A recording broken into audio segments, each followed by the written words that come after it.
The morning sun cast long shadows across the crystal spires of Zelith Prime, the capital world of the Zilani Federation. In the great council chamber, beings of pale blue skin and gentle eyes gathered around a circular table that had seen only peaceful discussions for over 3,000 years. Today that peace was about to shatter. Council leader Mira Ven raised her delicate hand and the worried chatter died down. Her voice was soft, like wind through leaves, but her words carried the weight of extinction. My friends, the reports from the outer systems are confirmed. The Korthak Empire has taken 17 of our worlds in the past month. Their ships burn everything they cannot use. Our people flee in terror, but there is nowhere left to run. Around the table, other council members lowered their heads. The Zilani had built their civilization on the principles of growth, healing, and harmony. They grew food that could feed entire star systems. They had medicine that could cure diseases other species thought impossible. Their energy systems were so clean that their worlds were gardens of impossible beauty. But they had no weapons, no armies, no knowledge of war. Elder Kaithal, his ancient blue skin marked with the wisdom lines of 8 centuries, spoke with a trembling voice. The Korthak are not like us. They are made of living stone and metal. They breathe poison gas and call it sweet air. Their ships are built for one purpose, to destroy and consume. They see our peaceful ways as weakness. We tried to negotiate, Miraven continued. We offered them anything they wanted. Food, medicine, technology, entire systems if they would just leave our people alone. But they want everything. They want us gone. Young Nala Kess, barely past her first century, stood up with tears in her large black eyes. My homeworld of Verdania fell yesterday. I watched the recordings from the evacuation ships. The Korthak burned our great forests. They poisoned our healing springs. They did it slowly, on purpose to make us suffer. The council chamber fell silent except for the gentle hum of the bioluminescent walls. Outside the tall windows, Zilani families walked through gardens where flowers sang in harmony with the wind. Children played games that had no winners or losers, only joy. It was a world that had forgotten what fear meant until now. What options do we have left? Asked Miraven, though her voice suggested she already knew the answer. Our defense fleet is gone, reported Admiral Zentor, the closest thing the Zilani had to a military leader. We had 47 ships designed for exploration and rescue. The Korthak destroyed them all in the first week. Our ships were never meant for battle. We do not even have weapons that could hurt them. Could we run further? Suggested someone from the back of the chamber. Find empty systems far from here? Elder Kaithal shook his head sadly. The Korthak follow us wherever we go. They want our biotechnology. They want our healing abilities. But most of all, they want our worlds. They strip planets bare and leave them as dead rocks floating in space. Running will only delay the end. The council sat in heavy silence. For 3 millennia, the Zilani had believed that reason and kindness could solve any problem. They had built a society where violence was not just absent, but unthinkable. The concept of deliberately hurting another being was so foreign to them that they had no words for it in their original language. There is one possibility, said Nala Kess quietly. The deep space monitoring stations have been picking up signals from across the galaxy. Other civilizations calling for help, sharing information, warning of dangers. Perhaps somewhere out there, someone might aid us. What kind of civilizations? Asked Miraven. All kinds. Some peaceful like us. Some neutral traders. Some... Nala Kess paused, looking uncomfortable. Some that speak of war and conflict like we speak of growing seasons. There are worlds out there that the peaceful species avoid. They call them Deathworlds. Planets so dangerous that only the most violent beings could survive there. The council members looked at each other with concern. The idea of asking violent beings for help felt wrong to their very souls. But what choice did they have? If we send a message asking for help, what would we offer in return? Asked Admiral Zentor. Everything we have, said Miraven firmly. Our medical knowledge, our agricultural technology, our clean energy systems. We will share it all freely with anyone who will save our people from extinction. But what if these Deathworld beings are as bad as the Korthak? Worried Elder Kaithal. Then we will face extinction from someone else instead of the Korthak, replied Miraven with a bitter laugh. At least we will have tried something. The vote was unanimous. Within an hour, the Zilani sent their message across the galaxy. It was a simple plea transmitted on every frequency they could reach. This is the Zilani Federation. We are a peaceful people facing extinction. The Korthak Empire destroys our worlds and kills our people. We have no weapons, no armies, no knowledge of war. We offer everything we have to anyone who will help us survive. Our children are dying. Please, if anyone can hear this, help us." The message went out into the dark between the stars, carrying the hopes of billions of beings who had never hurt anyone in their lives. On a blue-green world 27 light-years away, the message was received by a species that had clawed its way out of ice ages and asteroid impacts, a species that had turned their violent nature into a tool for protection, a species that had looked at their own bloody history and decided to become something better, but had never forgotten how to fight when fighting was needed. Admiral Sarah Chen stood in the command center of Luna Station, reading the translation of the Zilani message for the third time. Around her, officers and analysts worked at glowing displays, tracking signals from across the galaxy. "Ma'am, we've confirmed the source," reported Lieutenant Commander Jackson. "The signals are coming from a region about 4 weeks away at maximum jump speed. Our long-range sensors show massive energy signatures consistent with fleet combat. Whatever's happening out there, it's big." Admiral Chen was a small woman with steel-gray hair and eyes that had seen too much war. She had fought in the Mars Rebellion, the Belt Pirate Wars, and the First Contact incident with the Centauri Trade Coalition. She understood violence in a way that the Zilani never could. She also understood the price of peace. "What do we know about these Zilani?" she asked. "Preliminary analysis suggests they're telling the truth," replied Dr. Maria Santos, the xenobiology specialist. "Their technology broadcasts show advanced medical and agricultural systems, but no weapon signatures at all. They appear to be completely peaceful. And the Korthak? Military empire, silicon-based life forms, aggressive expansion pattern. From what we can tell, they've been conquering systems for centuries. The Zilani are just their latest target." Admiral Chen looked at the star chart showing the distant conflict. Earth had only achieved faster-than-light travel 15 years ago. Humanity was still new to the galactic community, still learning about the thousands of species that filled the galaxy. But some things were universal. Bullies existed everywhere, and bullies only understood one language. "Prep the Third Fleet for deep space deployment," she ordered. "Full battle configuration. We're going to show these Korthak what happens when they pick on people who can't fight back." "Ma'am, shouldn't we wait for full authorization from Earth Command?" asked Jackson. Admiral Chen smiled grimly. "Sometimes, Commander, you have to do what's right first and ask permission later. Those people asked for help. We're going to give it to them." As the human fleet prepared for departure, none of them realized that their idea of help would soon terrify both sides of the conflict they were flying toward. The human fleet dropped out of faster-than-light travel at the edge of Zilani space like sharks emerging from dark water. 27 ships hung in the void, their hulls scarred from decades of conflict and their weapon arrays glowing with deadly energy. Admiral Sarah Chen stood on the bridge of her flagship, the UES Defiant, watching the sensor displays with practiced eyes. What she saw made her jaw tighten with anger. "Refugee ships, Admiral," reported Commander Jackson. "Dozens of them, all fleeing in the same direction." The Zilani evacuation vessels were nothing like human ships. They looked more like living things than machines, smooth, curved hulls that seemed to grow rather than be built. They were beautiful in their own way, but Chen could see they had no armor, no weapons, no defenses at all. "Open a channel to the nearest refugee ship," she ordered. The main screen flickered to life, showing the interior of a Zilani vessel. What Chen saw made her understand why these people had asked for help. The beings looking back at her were tall and thin, with pale blue skin that seemed to glow softly. Their eyes were large and completely black, filled with a sadness that spoke of great loss. They wore robes of living fabric that moved like water, but what struck Chen most was their expression when they saw her. It was not relief. It was fear. "I am Admiral Sarah Chen of the United Earth Space Forces," she said, trying to make her voice gentle. "We received your call for help. We're here to assist you." The Zilani on the screen, Chen assumed it was their captain, bowed gracefully. When he spoke, his voice was translated by the ship's computers into accented but clear English. "I am Navigator Pel Shen of the vessel Growing Light. We are grateful for your response, Admiral Chen. But please, you must understand we are a peaceful people. We do not know the ways of war." "That's why we're here," Chen replied. "To handle the war so you don't have to." Something in her words made the Zilani's eyes widen with what looked like terror.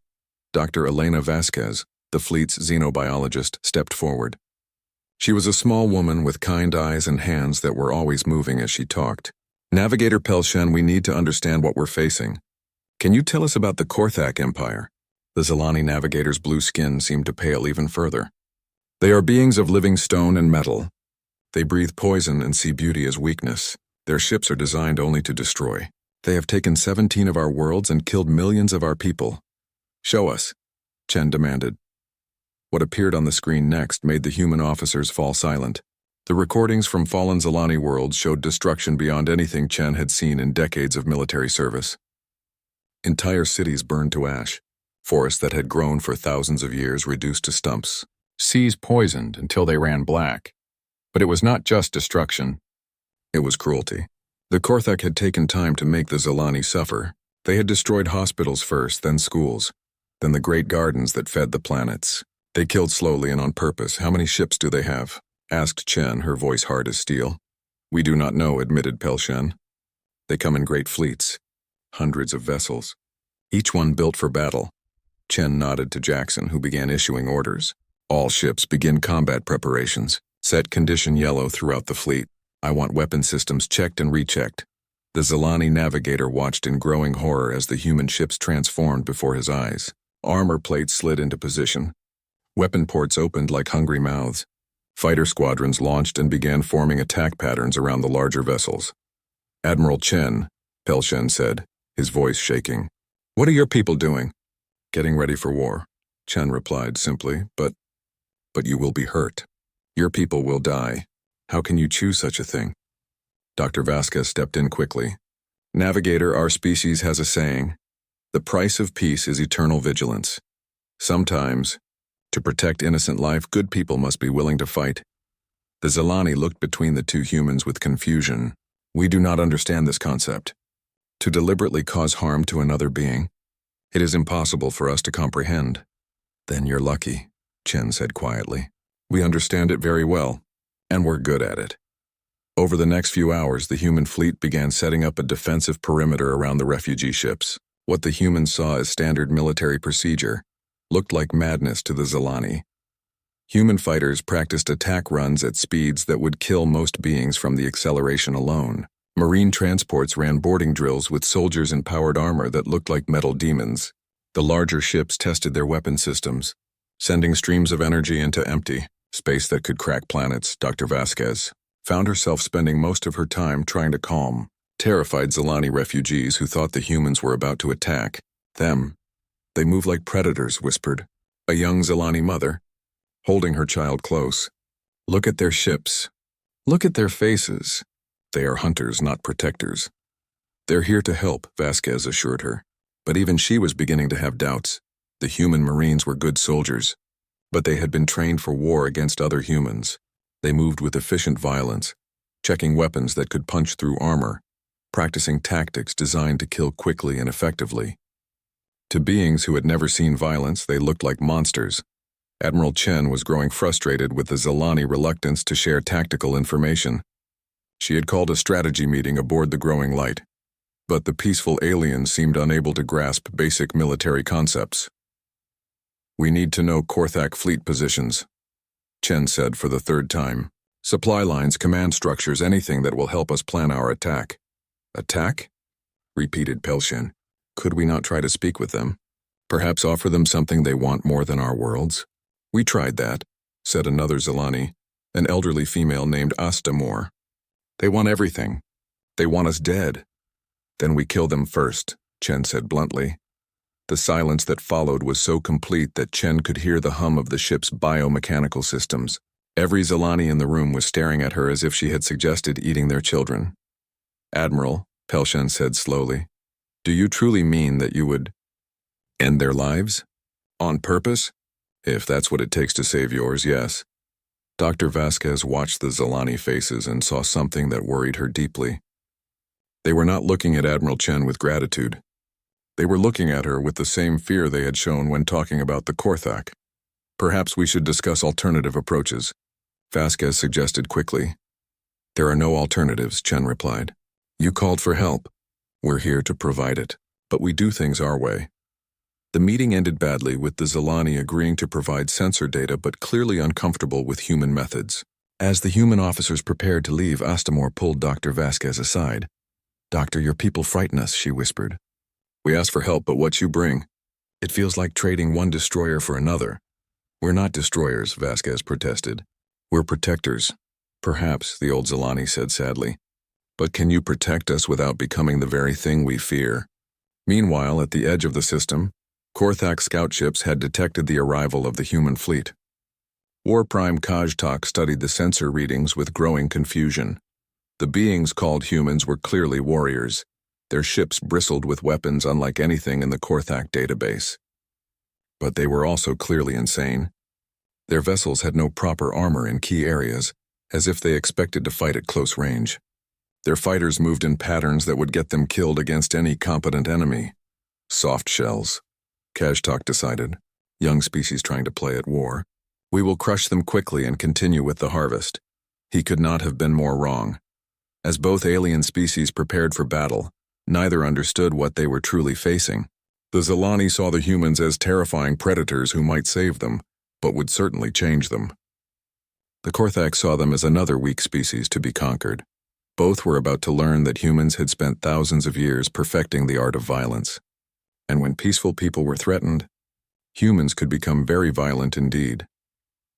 The stage was set for a conflict that would shock the galaxy and force everyone involved to question what they thought they knew about war, peace, and the price of both.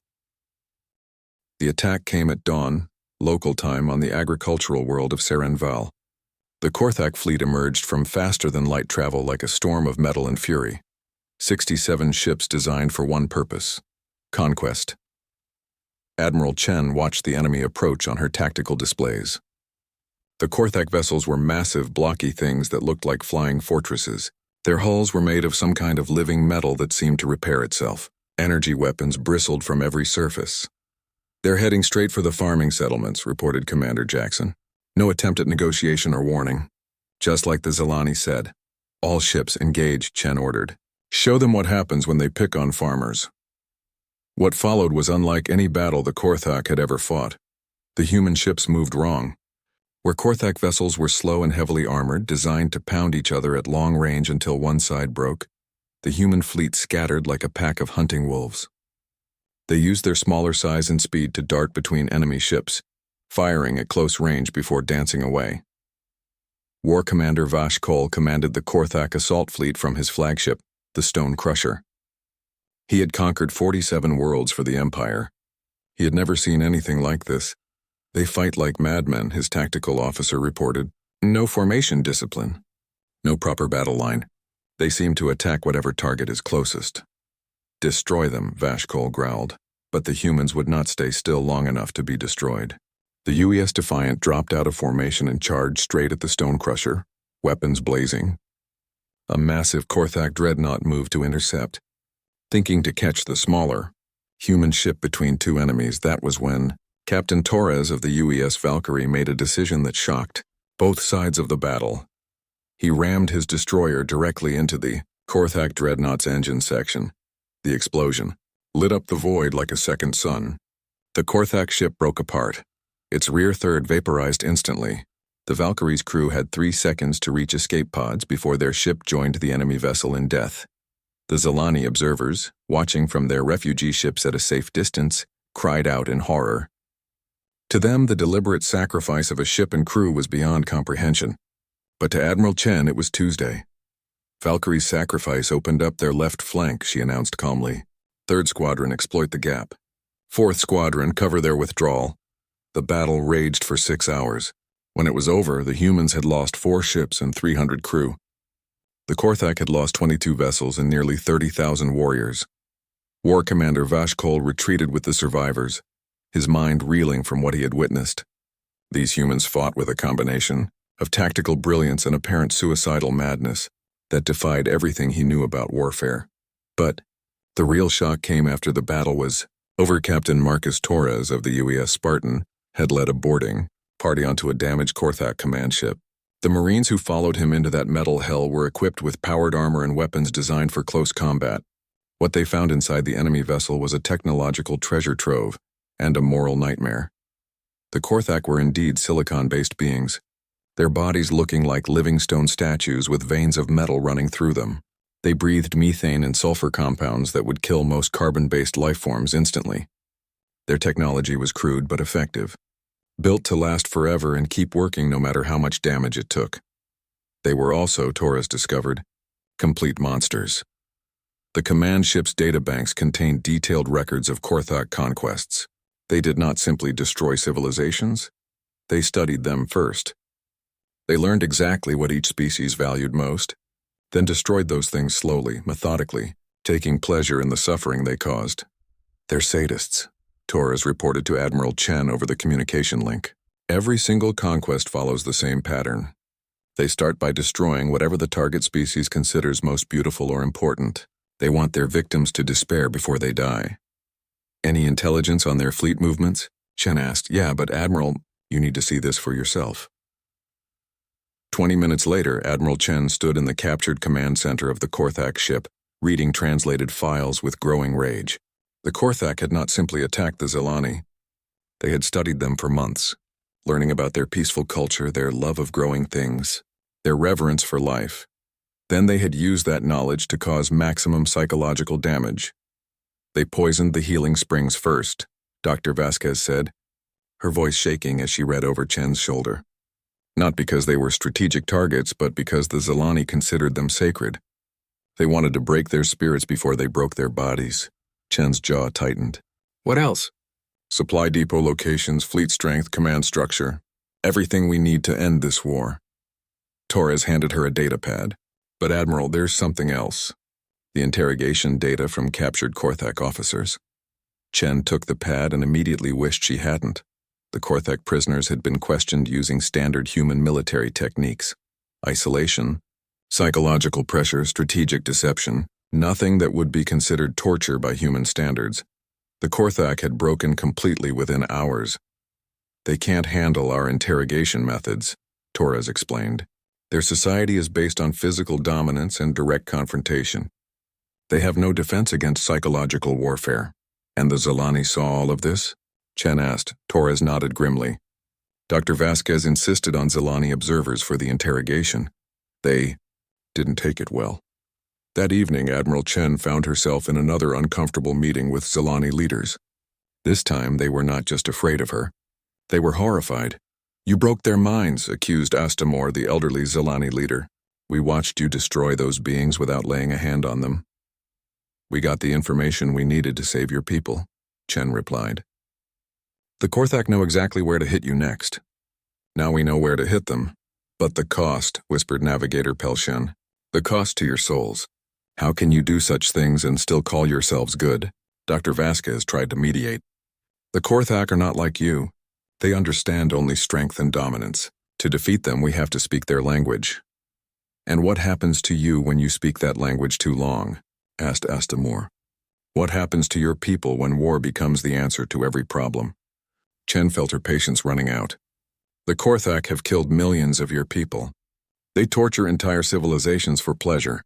If stopping them makes us monsters in your eyes, then I guess we're monsters. The meeting ended with both sides more distant than before. The Zilani returned to their refugee ships, whispering among themselves about their terrifying saviors. The humans returned to their preparations for war, frustrated by what they saw as naive idealism. But the real impact of the battle was being felt on the other side as well. War Prime Kajtok studied the reports from Vashkol's defeat with growing unease. These humans fought like nothing in the Korthak database. They combined advanced technology with primitive savagery. They treated the loss of ships and crew as acceptable costs rather than devastating defeats. Most disturbing of all, they seemed to understand Korthak psychology better than the Korthak understood theirs. They knew exactly how to break our prisoners. Kajtok mused to his war council. They used techniques we have never encountered. How is this possible from a young species? His chief strategist, an ancient Korthak named Drekmor, spoke carefully. Perhaps, War Prime, these humans are not as young as we assumed. Perhaps they are survivors. Survivors of what? Think, War Prime.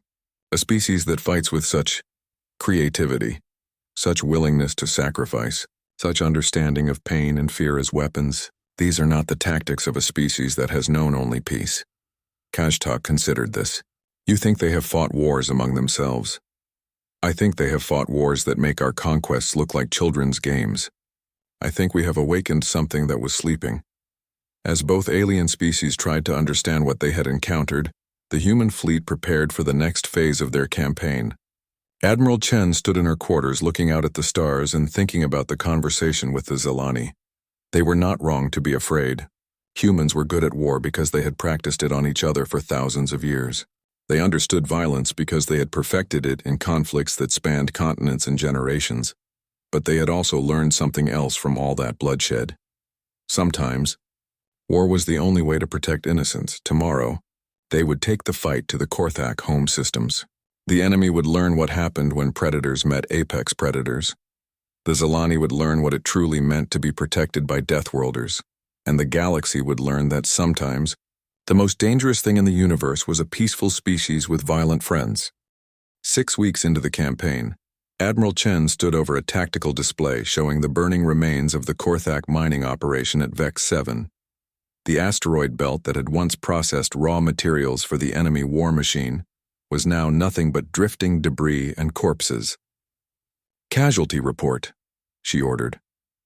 17,000 Korthak military personnel confirmed dead, reported Commander Jackson.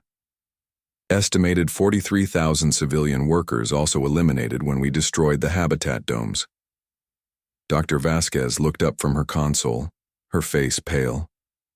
Admiral, many of those workers were not Korthak.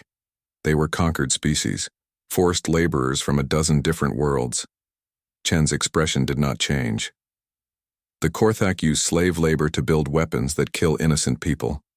Destroying their production capacity saves more lives than it costs. But we're talking about civilian casualties. We're talking about ending this war, Chen cut her off. Every day we let the Korthak rearm is another day they can attack Zilani settlements. Every mining operation we leave intact gives them resources to build more warships. The conversation was interrupted by an incoming transmission from the Zilani refugee fleet. Navigator Pel-Shen appeared on the main screen, but his usual diplomatic calm was replaced by obvious distress. Admiral Chen, we must speak. The recordings from your recent operations. My people are deeply troubled. Chen suppressed a sigh. Navigator, we're winning. The Korthak fleet has been reduced by 60%. Their supply lines are broken. We're saving your people. At what cost? Pel-Shen's voice cracked with emotion. You have destroyed 17 civilian installations. Millions of beings have died, not just Korthak. Some of those workers were our own people, Zilani who were captured and enslaved. War has casualties, Chen replied coldly. If your people hadn't been enslaved in the first place, they wouldn't have been in the line of fire. The silence that followed was painful. Dr. Vasquez watched the Zilani navigator's face and saw something that made her stomach clench with dread. It was not gratitude. It was not relief. It was fear, but not fear of the Korthak, fear of the humans. Admiral, Pel-Shen said quietly, what have we asked you to become? After the transmission ended, Chen found herself facing an increasingly divided crew. Dr. Vasquez had requested a private meeting, and her words hit harder than enemy fire. Sarah, we need to talk about what we're doing here. We're winning a war that the Zilani couldn't fight for themselves. We're committing war crimes. The words hung in the air like poison gas. By human standards, let alone by galactic law. The destruction of civilian targets, the targeting of infrastructure that supports non-combatants. If we were fighting another human nation, half of our officers would be facing court-martial. Chen turned to face her old friend. They had served together for 15 years, through 3 wars and 2 peacekeeping missions. Elena, those non-combatants were building weapons that would be used to commit genocide. The Korthak don't distinguish between military and civilian targets. Why should we? Because we're supposed to be better than them. Better? Chen laughed bitterly. We're effective. We're ending a war that would have cost billions of lives. Sometimes being better means being willing to make the hard choices. And what happens when we go home, Sarah? What happens when Earth Command reviews our actions? What Happens when the galaxy decides that humans are just another aggressive species that needs to be contained? The question hit harder than Chen wanted to admit, but before she could answer, alarms began blaring throughout the ship. "Admiral, to the bridge," came Jackson's voice over the intercom. "Priority transmission from Earth Command." The message from home was not what Chen expected. It was a recording from Admiral Martinez, her direct superior, and his words carried the weight of official censure. "Admiral Chen, Earth Command has been monitoring your campaign through the reports filed by Dr. Vasquez and the communications from Zilani refugee leaders. While we appreciate your tactical success, we have serious concerns about your methods. The destruction of civilian targets and the use of total warfare tactics against a non-human species has created a diplomatic crisis. Several neutral alien governments have filed protests with the Galactic Council. The Centauri Trade Coalition has threatened to suspend all commerce with human worlds if we continue what they're calling war crimes against sapient beings. You are ordered to cease all offensive operations immediately and transition to a defensive posture while Earth Command reviews your actions. Dr. Vasquez is hereby appointed as temporary diplomatic liaison with full authority to negotiate a ceasefire." The bridge fell silent. Chen stared at the screen for a long moment, then slowly turned to face her crew. "You heard the order. All ships to defensive positions." But the real shock came an hour later, when Dr. Vasquez discovered something that changed everything. "Admiral, you need to see this," she said, bursting into Chen's ready room. "I've been monitoring Zilani communications and they're talking to the Korthak." Chen looked up from the reports she was reviewing. "What do you mean, talking to them?" "Secret negotiations. The Zilani Council has been in contact with War Prime Kajtak for 3 days. They're trying to arrange a peace treaty." "A peace treaty?" "The Korthak don't do peace treaties. They do conquest." Vasquez pulled up the intercepted communications on her datapad. "Read this. The Zilani are offering to mediate an end to hostilities. They want the Korthak to withdraw from contested systems in exchange for our withdrawal from Korthak space." Chen read the translated messages with growing disbelief. "They're negotiating our surrender? They're trying to save everyone, Sarah. The Zilani, the Korthak, even us. They think if they can end the fighting, everyone can go back to the way things were. The way things were included the Korthak committing genocide. But they also think that what we're doing is just as bad. Different methods, same result. Millions of dead." Chen stood up and walked to the window, looking out at the human fleet holding position around the latest Korthak stronghold they had been ordered not to attack. "Do you know what the Korthak response was to the Zilani peace offer?" Vasquez checked her datapad. They're actually considering it. War Prime Kajtak has agreed to discuss terms." "Of course he has. We've been kicking their teeth in for 6 weeks. A negotiated peace that gets us off their backs is the best deal they're going to get." The implications sank in slowly. The Zilani, the very people the humans had come to save, were now trying to save their enemies from their saviors. The peaceful species that had begged for help was now afraid that help was worse than extinction. That night, Chen called a meeting with her senior officers. The mood in the conference room was grim. "So where does this leave us?" asked Commander Torres, who had led most of the boarding actions. "Do we follow Earth's orders and let the Korthak regroup? Do we honor the Zilani's wishes and withdraw? Or do we finish what we started?" "The mission was to save Zilani lives," said Commander Jackson. "If they think they can do that through negotiation." "The mission was to stop the Korthak Empire," Torres interrupted. "If we withdraw now, they'll just wait for us to leave and then finish what they started. The Zilani are being naive, Doctor." Vasquez spoke carefully. "There's another consideration. The galaxy is watching us. If we ignore Earth Command's orders and continue fighting, we'll be labeled as a rogue military force. Humanity will be seen as just another aggressive species that can't be trusted. And if we stop fighting," Chen said quietly, "the Korthak will continue their conquests. Maybe not immediately. Maybe not the Zilani.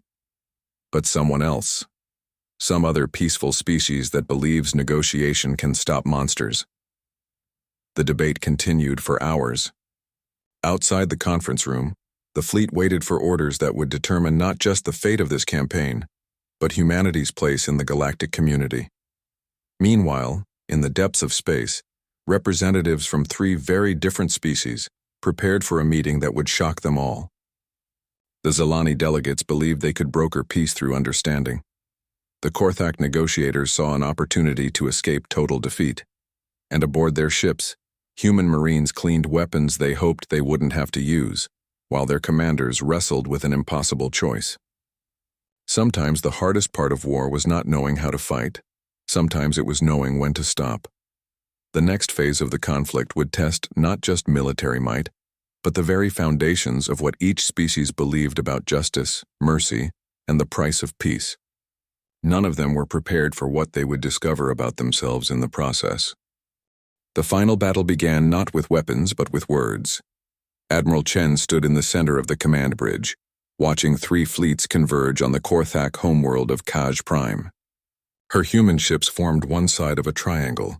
The Korthak Imperial Navy, freshly reinforced and fighting for their very survival, formed another. And coming from the third direction in ships that had never been designed for war, came the Zilani peacekeeping fleet. "This is insane," muttered Commander Jackson. "The Zilani are actually going to fight us to protect the Korthak."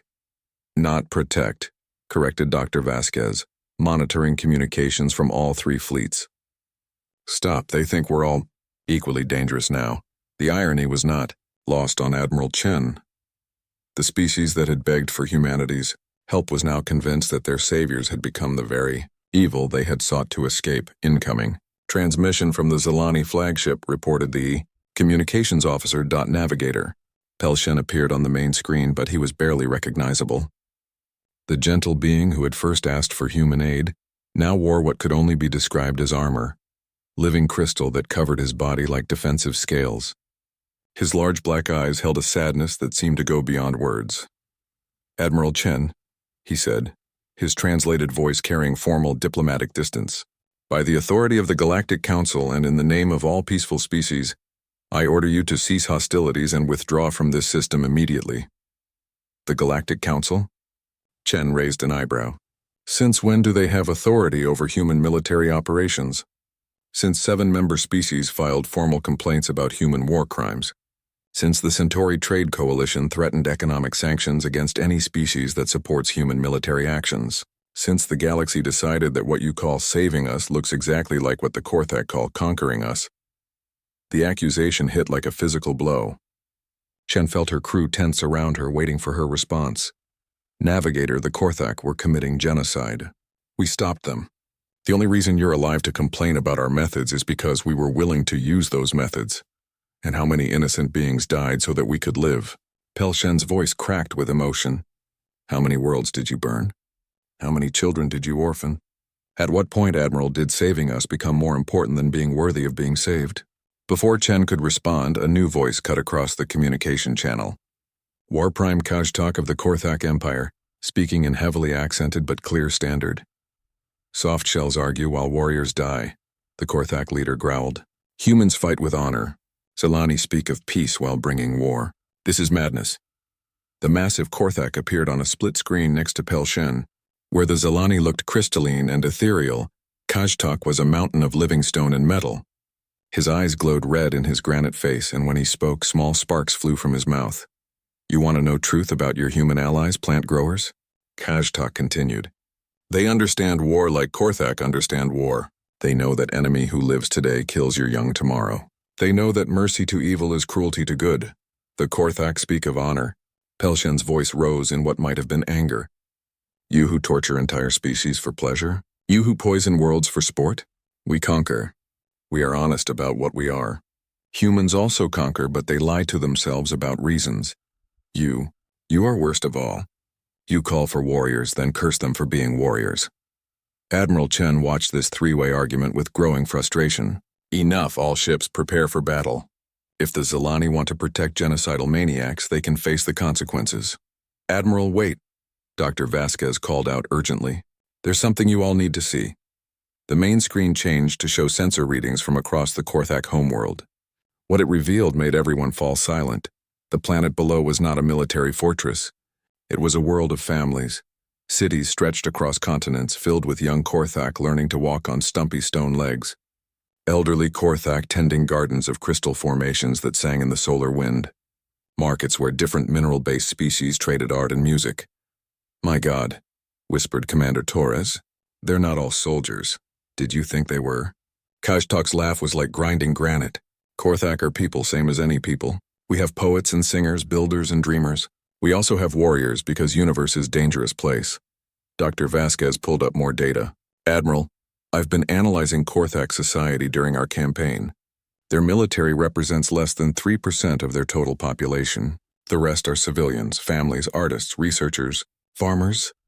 Farmers who grow food for armies," Chen said, but her voice lacked its earlier conviction. "Children who play games," Pelchen added softly. "Elders who tell stories. Poets who write about the beauty of distant stars. How are they different from us?" The question hung in space like an accusation. "They're different because they support a system that commits genocide," Chen replied, but even she could hear how hollow the words sounded.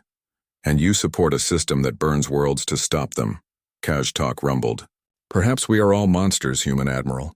Perhaps that is why universe needs laws." What happened next surprised everyone.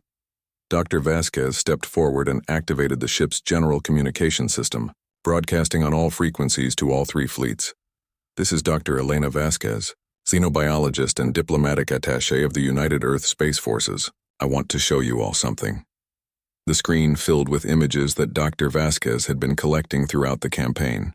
Human soldiers sharing their emergency rations with starving Zilani refugees. Human medics treating wounded Korthak prisoners with the same care they gave their own people. Human engineers working around the clock to repair life support systems on damaged Zilani ships. "You want to know what humans really are?" Vasquez continued. "We're not monsters. We're not angels. We're survivors. We learned to fight because our world tried to kill us every day for millions of years. We got good at violence because the alternative was extinction." More images flowed across the screen. Human families saying goodbye to soldiers leaving for war. Memorial services for the crew of the Valkyrie. Children on Earth making care packages for refugees they would never meet. But we also learned something else from all that death and struggle. We learned that the only thing worse than having to fight is not being able to fight when fighting is necessary. We learned that sometimes good people have to do terrible things to protect innocent life. The images changed again, showing the aftermath of Korthak conquests, the poisoned worlds, the mass graves, the recordings of systematic torture. The Korthak Empire was committing genocide. Not war, not conquest, genocide. They were destroying entire species for pleasure. We stopped them the only way we knew how. Now the screen showed human reconstruction efforts. Medical stations treating survivors, agricultural ships replanting dead worlds, human volunteers working alongside Zilani and other species to rebuild what had been destroyed. "We're not asking you to love our methods. We're asking you to judge our results. How many Zilani are alive today because we intervened? How many species will continue to exist because the Korthak Empire can no longer expand?" Admiral Chen watched her friend's impromptu broadcast with something approaching pride. Vasquez was doing what she had never been able to do, explaining not just what humans did but why they did it. "Every species in this system has a choice to make," Vasquez continued. "We can fight each other until everyone is dead, or we can find a way to live with what we've all become. The humans who came here are not the same humans who left Earth. The Zilani who called for help are not the same Zilani who now fear that help. The Korthak who thought conquest was their destiny are not the same Korthak who now face the consequences of that belief." The communication channels fell silent. Three fleets hung in space around a world that none of them had truly understood. Finally, War Prime Kajtak spoke. "Human doctor speaks wisdom. Korthak Empire will withdraw from Zilani space. We'll end expansion wars. We'll pay compensation for damages. But humans must also withdraw, must agree to limitations on military actions." Navigator Pelchen was quiet for a long moment before responding. "The Zilani Federation accepts these terms, but there must be guarantees, monitoring, oversight by neutral species." Admiral Chen looked around her bridge at faces that had aged years in the past few months. "Earth Command has ordered us to cease offensive operations anyway. We'll withdraw to the border systems and maintain a defensive position. But if the Korthak break this agreement, Kajtak rumbled, Humans will return, and next time Korthak will not survive. This we understand. The treaty that followed was unlike anything in galactic history. 3 species that had been at war hours earlier worked together to draft an agreement that recognized uncomfortable truths about the nature of peace and violence. The Korthak Empire agreed to withdraw from all contested systems and pay reparations for damages.